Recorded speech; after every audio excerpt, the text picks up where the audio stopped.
심령이 가난한 자는 복이 있나니 천국이 그들의 것이며 애통하는 자는 복이 있나니 그들이 위로를 받을 것이며 온유한 자는 복이 있나니 그들이 땅을 기업으로 받을 것이며. 아멘. 우리는 이미 지금 산상수훈, 다시 말하면 하나 천국의 복이라고 그러잖아요. 그러니까 천국은 우리가 또 다른 말로 말하면 하나님 나라죠. 그러니까 우리가 바실레시아라고 그러는데, 하나님의 나라는 통치의 개념으로 우리의 심령 안에 하나님의 통치권이 들어오면, 또 다른 말로 말하면 성령의 조명을 받으면은 증상이 나타난다는 거죠. 어떤 현상으로, 또 어떤 특징으로, 또 어떤 지향성으로 나타나는데, 그것이 바로 우리가 산상수훈이라는 것입니다. 그래서 우리가 첫 번째 심령이 가난해져요. 가난해진다는 것은 하나님을 만나고 나면은 우리가 하나님이 진정한 복의 근원임을 아는 자들로서 그 하나님 앞에 우리가 구걸하게 되고 하나님을 의지하게 되는 그런 지향성이 나타난다는 것입니다. 두 번째, 애통한다는 것은 우리가 하나님의 나라가 내 안에 임하고 나면은 자꾸 내 안에 제약이 자각이 되기 때문에 누구 때문이 아니라, 무엇 때문이 아니라, 예수 믿기 전에는 자꾸 환경을 탓하고 누구 때문이라고 탓했던 사람이 하나님의 은혜를 받고 나면은 내 죄 때문이라고 내 가슴을 치며 통회가 있는 줄로 믿습니다.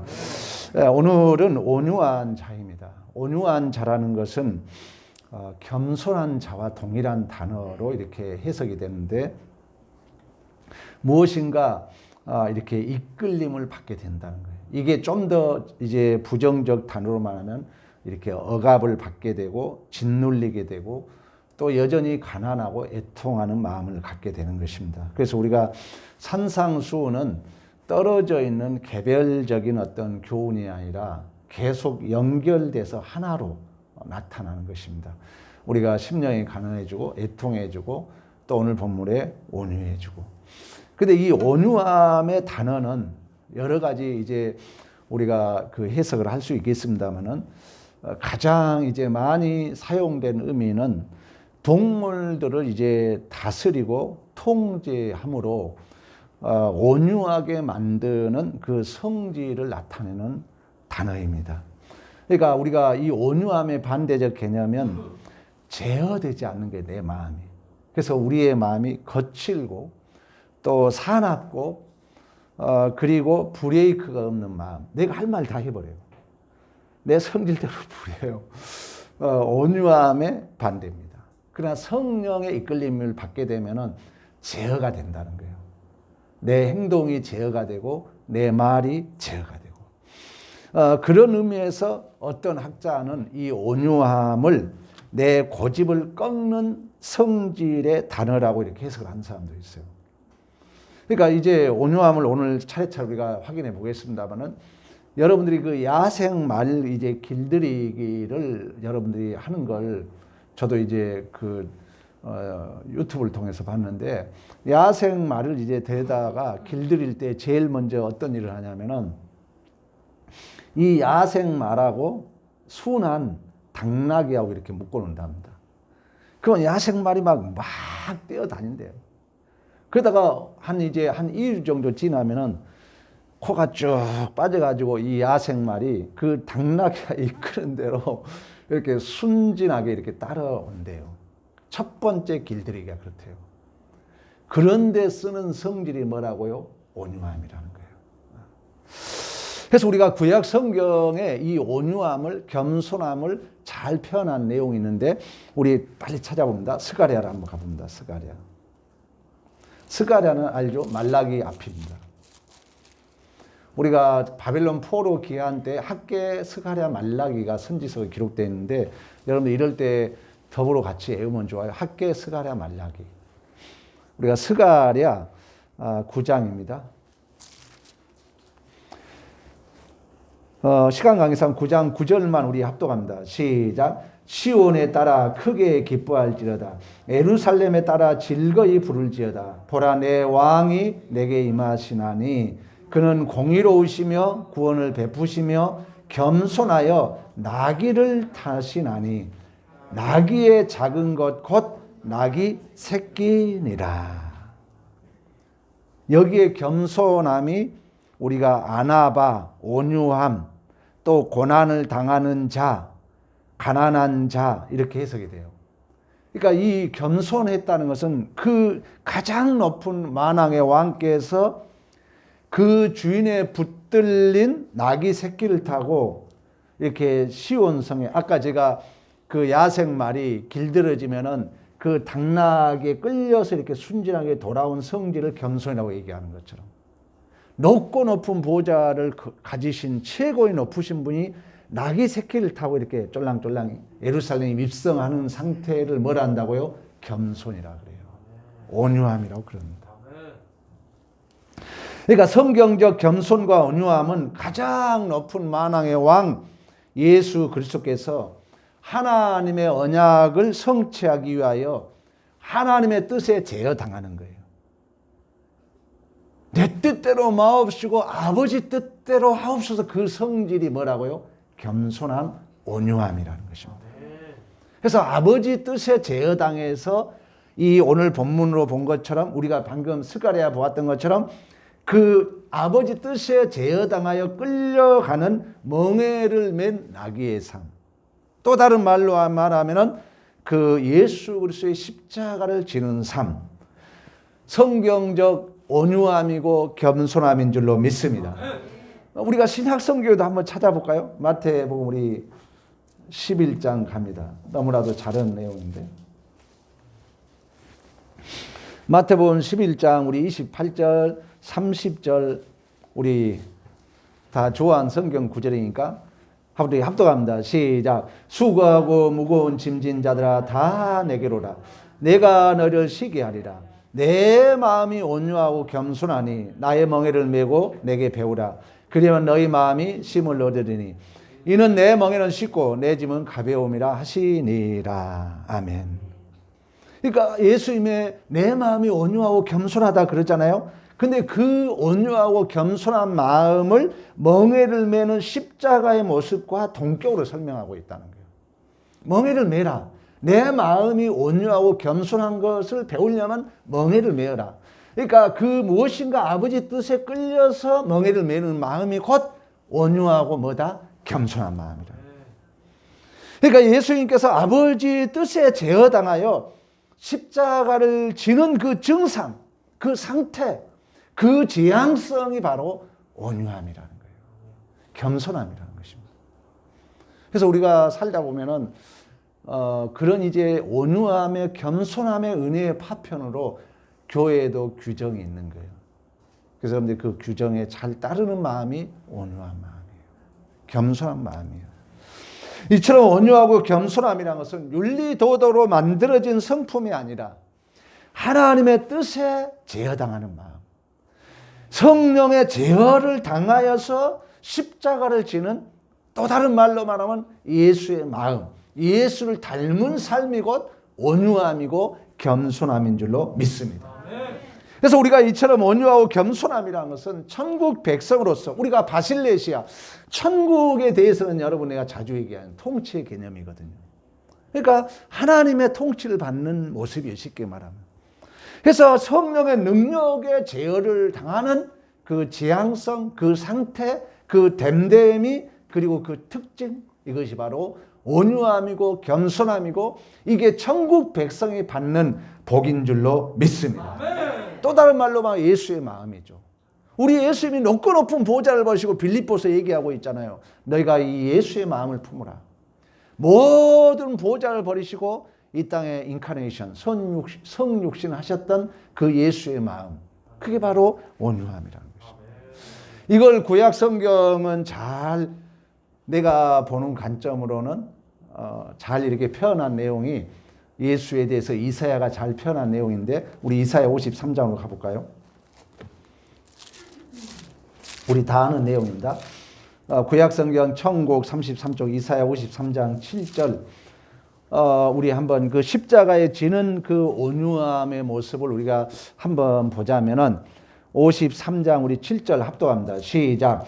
그가 곤욕을 당하여 괴로울 때도 그 입을 열지 아니하였으며 마치 도사장으로 끌려가는 어린 양과 털 깎는 자 앞에 잠잠한 양같이 그 입을 열지 아니하였도다. 아멘. 그러니까 도살장으로 끌려가고 지금 곤욕을 당해요. 괴로워요. 근데 입을 열지 않아요. 도살장으로 끌려가요. 우리 같으면 원망, 불평, 핑계 모든 걸 동원하겠죠. 그러나 우리 주님은 어린 양같이 잠잠하게 끌려갑니다. 온유한 마음인 줄로 믿습니다. 예수의 마음인 줄로 믿습니다. 천국 백성이 받는 복된 증상인 줄로 믿습니다. 여러분 그뿐만 아니라 우리가 적극적 의미에서는 이처럼 온유한 마음은, 겸손한 마음은 성령의 제어를 받기 때문에 여러분들의 억울함과 불의함과 분노와 심판과 또 내 안에 막 이 부글부글 끓는 그 마음으로부터 우리가 자유를 누리는 거예요. 왜? 내 안에서 성령이 나를 다스려 주기 때문에. 하나님의 말씀이 나를 제어해 주기 때문에. 그래서 우리가 구약 성경에 보면은 가장 온유한 사람을 모세라고 그랬습니다. 그러니까 우리가 모세를 우리 신명기 12장으로 한번 가볼까요? 민수기 12장. 본문을 놓고 설명하는 게 더 좋을 것 같습니다. 민수기 12장. 자, 우리가 잘 아는 것처럼, 자, 민수기 12장 1절부터 3절 내용인데요. 자, 우리 여러분, 우리 3절만 우리 합독합니다. 민수기 215장 구약성경 시작. 이 사람 모세는 온유함이 지면의 모든 사람보다 더하더라. 아멘. 온유함은 이제 여러분 알죠? 야생을 길들이는 성질. 그러니까 우리의 거친 마음이 하나님의 뜻에 의해서, 말씀에 의해서, 성령에 의해서 제어받은 그 성질이 온유함이라는 거예요. 그러면 이제 모세를 가장 온유한 자라고 그래요. 그러니까 모세는 40년 동안 여러분이 아신 것처럼 이스라엘 백성들을 이제 출애굽시키잖아요. 근데 오늘 우리가 읽었던 민수기 12장은 구스 여인하고 결혼을 하는 거예요. 그러니까 구스 여인은 제가 우리 새벽 그 특별 기도에도 제가 그런 얘기를 잠깐 했습니다만은 함의 후손으로서 이디오피아인이에요. 조금 재수한 편이지만 흑인이에요. 그러니까 이제 아마 이집트로 아마 종으로 팔려갔을 거예요.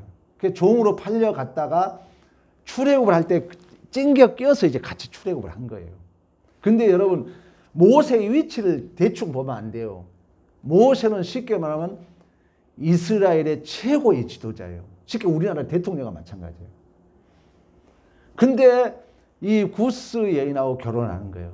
본문의 뉘앙스로 보면은 모세가 좋아서 했을까 싫어서 했을까? 사실 모세가 별로 안 좋아했던 걸로 봐요. 왜? 여러분 2절 봐봐요. 자, 12절.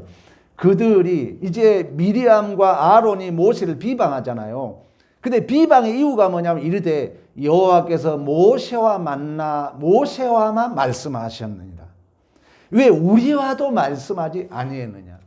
그러니까 지금 사실 이방 여인하고 결혼하면 돼요, 안 돼요? 안 되잖아요.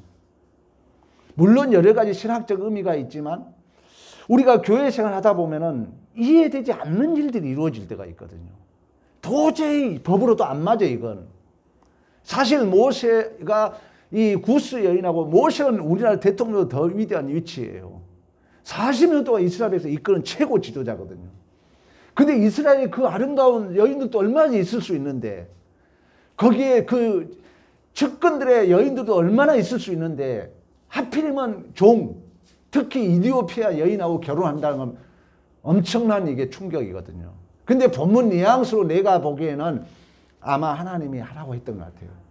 그러잖아요. 왜 하나님이 모세하고만 얘기하느냐고 지금 비방의 이유잖아요. 그래서 모세도 아마 마음에 별로 안 들었을 수 있어요. 근데 모세는 입을 열지 않습니다. 원망 불평이 전혀 없어요. 그리고 미리암이 문득 나병이 걸리잖아요. 나병이 걸렸다는 것은 제어되지 않는, 무감각한, 제어되지 않는 그 미리암을 이렇게 역설적으로 모세와 비유합니다. 그러면서 모세가 지면에서 가장 온유했다 그래요. 그러면서 모세가 나중에 보면은 그 미리암이 나병에 걸렸을 때 하나님에게 간구합니다. 호소합니다. 기도합니다. 저를 낫게 해달라고 그래요. 우리 주님의 마음인 줄로 믿습니다. 여러분, 이게 바로 온유한 마음이라. 우리가 산호라면은 수없는 죄와 사단의 수많은 공격을 받습니다. 그때마다 우리는 하나님의 뜻에 제어가 되지 않으면, 하나님의 말씀에 제어되지 않으면, 내 안에 성령의 생각나게 하시고 기억나게 하시고 가르침에 그 제어당하지 않으면 우리는 자꾸 혈과 육의 싸움을 하게 됩니다. 그리고 자꾸 윤리도덕, 옳고 그름에 매달릴 수 있어요. 예수의 마음을 갖지 못할 수 있다는 거예요. 여러분, 스데반 집사 우리가 자주 얘기도 참 지루하지 않는 것처럼 스데반 집사가 복음을 증거할 때 그 복음을 듣는 자들이 이를 갈았다고 그래요. 성경적 표현이. 이를 갈아요. 왜? 못마땅하다는 거죠. 그러나 성령이 충만한 스데반은 하나님의 영광을 바라보며 하나님의 우편에 서신 예수 그리스도를 보는 줄로 믿습니다. 이때만이 우리의 심령이 제어를 당하고 우리의 거칠고 사나운 마음이 온순한 예수의 마음을 갖게 된 줄로 믿습니다. 특히 신앙생활에 여러분 가장 어려운 부분이 뭔지 아세요? 언어 생활입니다. 저도 실수를 많이 해가지고 혀를 피나게 3번 깨물었다 그랬잖아요. 진심입니다. 지금 대법원장과 부장판사 사적 대화 녹음, 여러분이 한 얘기도 제가 다 들었어요. 내 얘기도 여러분들이 들려준 줄 알고 있어요. 우리 교회 내에서 앞으로 우리끼리는 녹음하지 맙시다. 우리끼리는. 저도 위축이 돼요. 목회. 우리끼리 하지 말자고요. 왜? 언어는 우리가 실수하거든요. 근데 여러분 야고보서에 그런 얘기를 합니다. 우리가 다 실수가 많으니 만일 말에 실수가 없는 자라면 온전한 자 그래요. 그러면서 뭐라면 그 야고보서에 말들이 있잖아요. 말들의 입에 재갈을 물리는 것은 그 몸을 제어하기 위함이라고 해요. 우리가 참 이렇게 말 제어가 안 된다는 거예요. 하나님으로부터 하나님의 말씀으로부터 성령으로부터 제어를 받는 마음이 온유함이고 겸손함인데 우리가 가장 안 된 게 언어라는 거예요. 언어. 그래서 우리가 야고보서는 그런 얘기를 합니다. 이 말들에게 입에 재갈 물린 것은 그 몸을 제어하기 위하여. 배 알잖아요. 배에 작은 키가 있는 것은 그 선장이 뜻대로 운영하기 위하여. 그러면서 뭐라 하냐면은 우리가 이 작은 혀가 제어되지 않으면은 온몸을 더럽힌다고 그래요. 말 한마디가 우리 교회 무너뜨릴 수 있습니다. 말 한마디가 우리 목사 맨날 나쁘다고 얘기하면 모두가 나쁜 줄 알아요. 그래서 이 말은 지옥불과 같다고 그럽니다, 여러분. 혀를 잘못 놀리면 지옥불이라고 그래요, 야고보서에. 그래서 우리가 잘 제어가 안 된 게 언어입니다. 저도 말을 너무 이게 기가 죽기 때문에 전화를 못 하겠어요, 이제. 혹시 저 사람 또 녹음해가지고 유도신문 해가지고 엉뚱하게 하지 않을까. 절대 여러분 우리끼리는 그러지 말자고요. 말씀과 성령을 통하여 여러분 우리가 언어를 우리가 제어받고 나의 자존심과 탐심과 이 세상적인 것에 제어당하며 사는 것이 우리 천국 백성의 복인 줄로 믿습니다.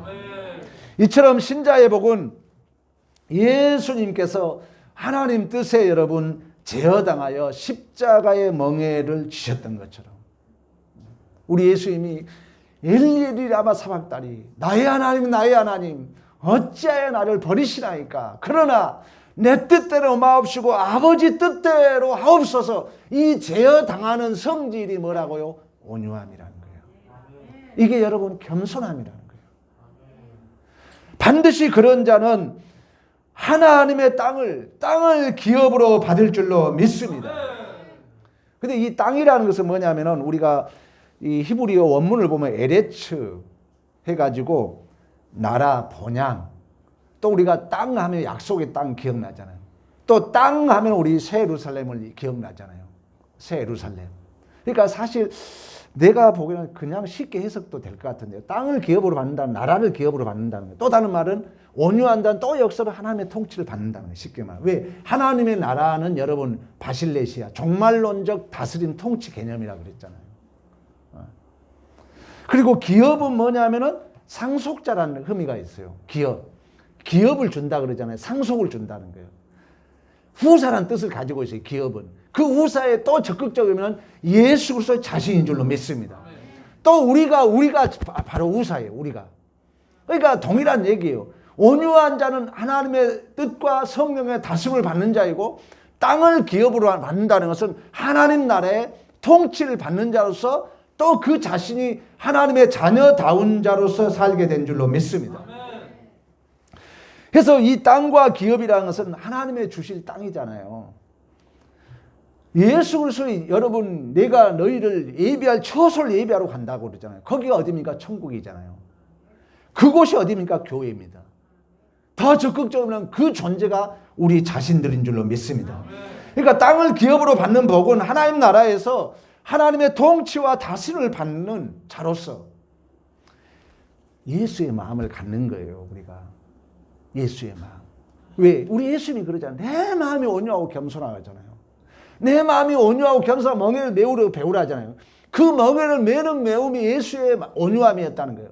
그 아버지 뜻대로 하옵소서, 그 절규와 간절함 속에서 오직 아버지 뜻에 제어다가는 그 성질이 바로 예수의 마음이었다는 거예요. 그 예수의 마음을 예수님은 내 마음은 온유하고 겸손하다고 얘기한 줄로 믿습니다. 이런 자가 땅을 기업으로 받는 복은 하나님의 나라에서 하나님의 통치와 다스림을 받는 자로서 예수의 마음, 예수를 닮은 삶을 살게 된 줄로 믿습니다.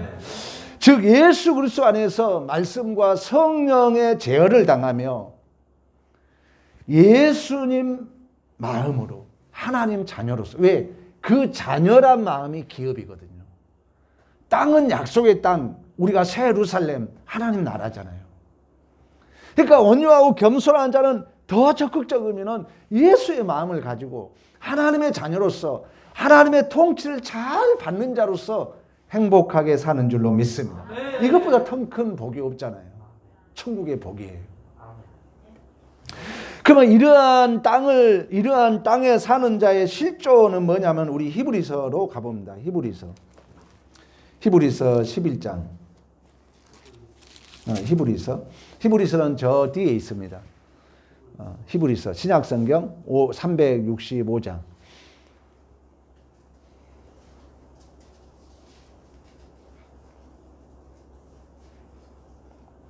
자, 365장 11장 8절부터 10절까지 우리 합독합니다. 시작.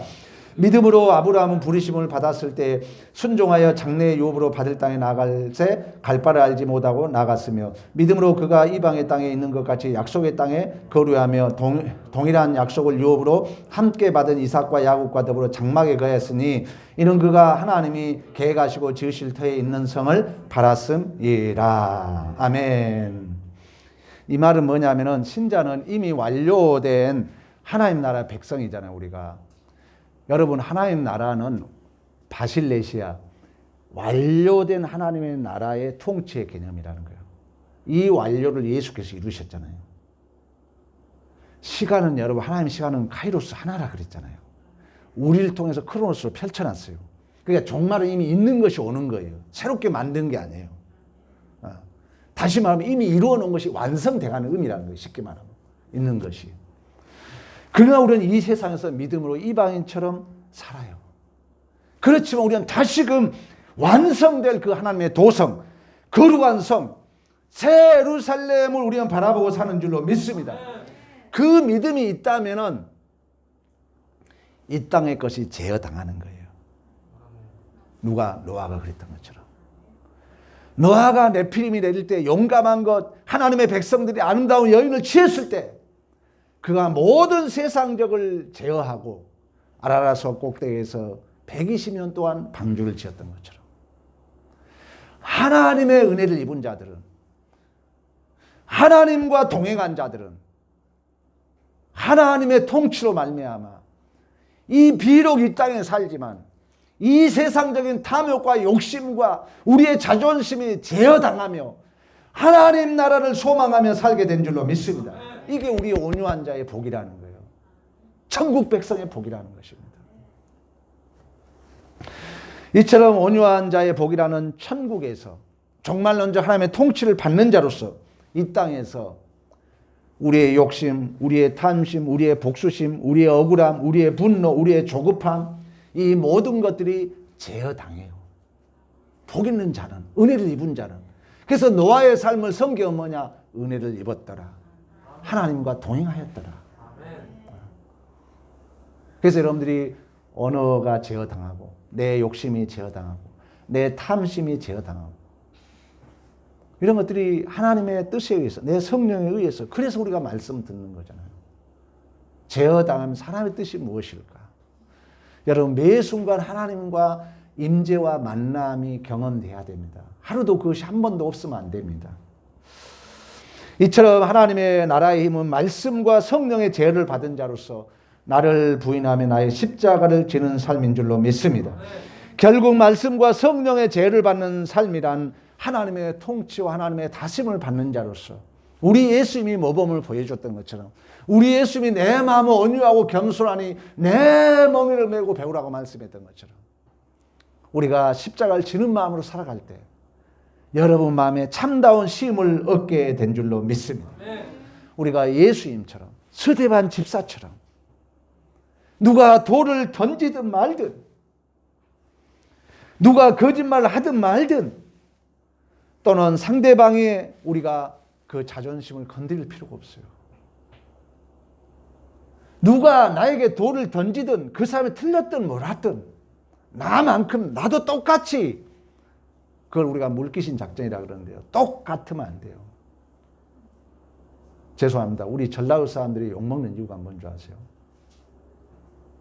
적극적으로 일을 다 잘해요. 막판에 너가 이러냐 나도 그런다. 그래서 우리 욕을 먹어요. 잘 해놓고. 그래서 뒤끝 안 좋다는 얘기 많이 듣잖아요. 그러면 안 돼, 우리 믿는 자들은.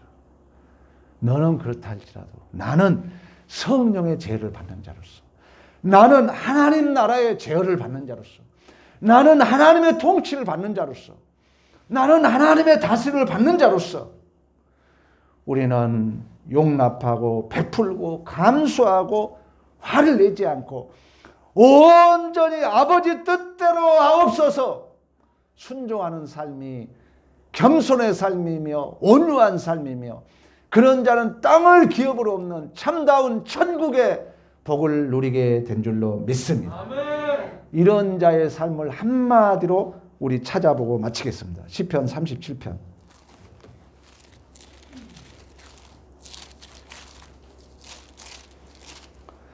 37편 1절에 그 얘기라. 악을 행하는 자들 때문에 불평하지 말아라. 불의를 행하는 자들을 시기하지 말아라. 계속 불평 시기하지 말라면서 37장 11절 우리 합독하고 마치겠습니다. 자, 불평하고 원망하고 시기하고 이런 자들 다 그렇지만 그러나 너희들은 11절 우리 합독합니다. 시작. 그러나 온유한 자들은 땅을 차지하며 풍성한 화평으로 즐거워하리로다. 할렐루야. 여러분들이 참다운 이 행복, 평화를 누리는 믿음의 승리가 있는 천국 백성의 복을 누리기를 간절히 축원합니다. 우리 다 같이 일어나셔가지고 찬송가 289장 찬송하고 우리 합심해서